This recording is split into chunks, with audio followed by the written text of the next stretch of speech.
Poems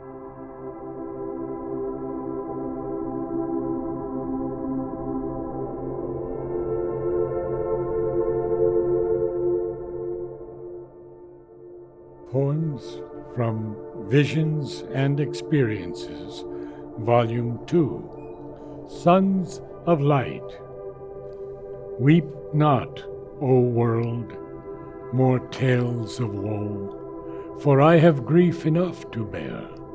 Bundled on my back I go, remembering the few and fair that I was privileged to know, who walk no more beside us here, accepting blessings they bestow, when in the silence they appear, or in our dreams to ebb and flow beyond the consciousness of time. I hear their voices soft and low, like music or a perfect rhyme, exhorting us to find the way, lifting us from night to day. Through pain and loss, this truth I know: we are sons of light, towards light we go.